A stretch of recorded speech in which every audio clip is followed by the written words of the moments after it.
Most women in relationships who don't want sex anymore have lost interest because the sex that they're having isn't worth wanting. If that's you, you might be wondering, how can I have sex that's more satisfying for me so I can want it more? And why is it so hard for me to say what I want in the bedroom? And if I did speak up, what are the simple things that I could actually ask for to have better sex? That's what I am breaking down today with some actionable tips. What's up? My name is Hannah, also known as the Libido Fairy, and I have helped over 1,200 women feel more alive, confident, and joyful in their relationships and start craving sex again. In today's video, I'm going to share 5 tips that can help you have more satisfying sex. We're talking real, practical tools that you can use in your relationship to create the kind of sex life that you actually want, that you actually look forward to. If you're feeling disconnected in the bedroom, you are not alone. Most of us weren't taught how to prioritize our own pleasure, and we're going to change that today. So here are my 5 tips for more satisfying sex. Okay, I know that starting with support your nervous system doesn't sound sexy or fun, but trust me, this is where all of the magic begins. One of the biggest barriers to desire is fatigue and stress. If you feel like you're being chased by a lion every single day, you're not going to enjoy or want sex. It's going to be really hard to focus, to relax, and to actually feel pleasure. And most women put everyone else first, their work, their kids, their partner, and put self-care at the bottom of the priority pile. This leads to a slow buildup of anxiety, disconnection, resentment, and fatigue, which is not hot. The actionable tip here is to make self-care non-negotiable. One of my favorite tools is what I call a one-song dance party. I put on a song that I love, I get weird, shake off the stress, and I'm serious. I dance like no one's watching. It is so goofy.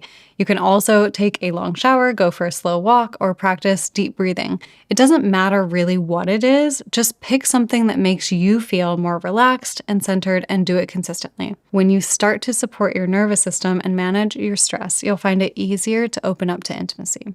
The next tip is a big one. It can be so hard to transition from your busy day of being a boss or taking care of your kids or managing the home to suddenly shifting into sexy time. If your mind is still stuck on your to-do list, you are not going to enjoy sex. This is where bridging activities come in. They're there to help you transition from regular life into intimacy. So the actionable tip here is pick a bridge activity that helps you ease into a more connected space. Some of my favorite ways to bridge with my partner are going for a walk together, dancing together, taking a shower, giving each other a massage, cuddling, or just talking about our day. It's all about creating a transition that brings you closer together. Advocating for more time before penetration is so key. Most women's bodies take 20 to 30 minutes to reach peak arousal.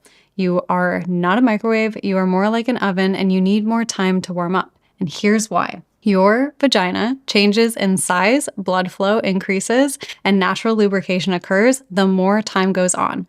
All of these things make penetration more comfortable and enjoyable. So if your partner is used to jumping straight into penetration, it's time to have an honest conversation. Advocate for the time that you need to fully enjoy the experience, and trust me, it is going to be way more satisfying if you actually take the time to get your body on board.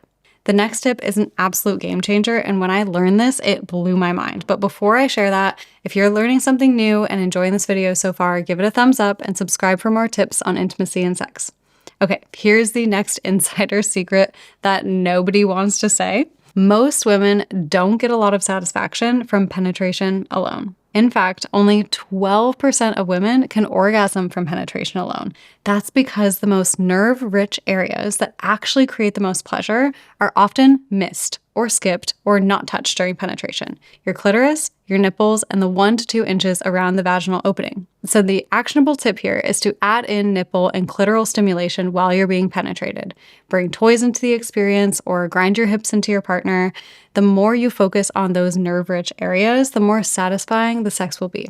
Don't be afraid to take control of your pleasure. You deserve to experience all of the sensations that bring you joy, and trust me, your partner is not going to be upset to see you enjoying yourself. The next tip is to touch yourself more and discover what you like.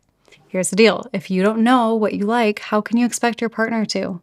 When you take time to explore your own body, you learn what feels good, what areas are the most pleasurable, and what gets you turned on. This isn't just about achieving orgasm. It's about building confidence and connection with your own body. So the actionable tip here is to set aside time to do this.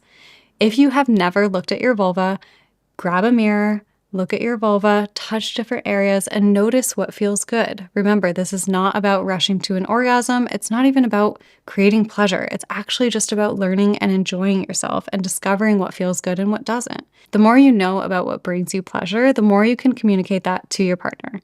And by taking ownership of your body and your pleasure, you'll start to build a repertoire of things that are enjoyable and satisfying, which you can then bring into your sexual experiences with your partner.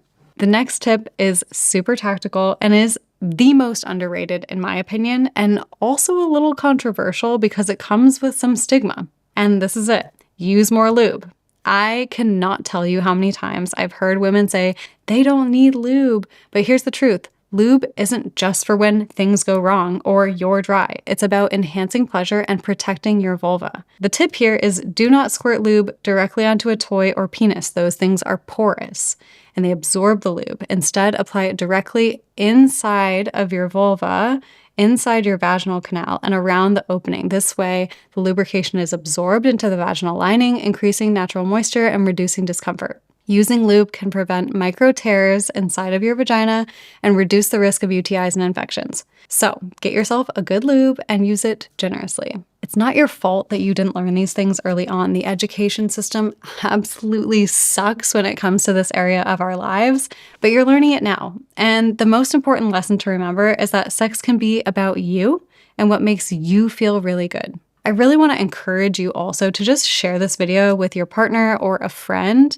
who might need to hear these tips because she didn't get this education either, and let them in on the secrets that you've got now to improve your sex life and relationship. Thanks for watching, and remember, you deserve better than status quo sex. See you in the next one.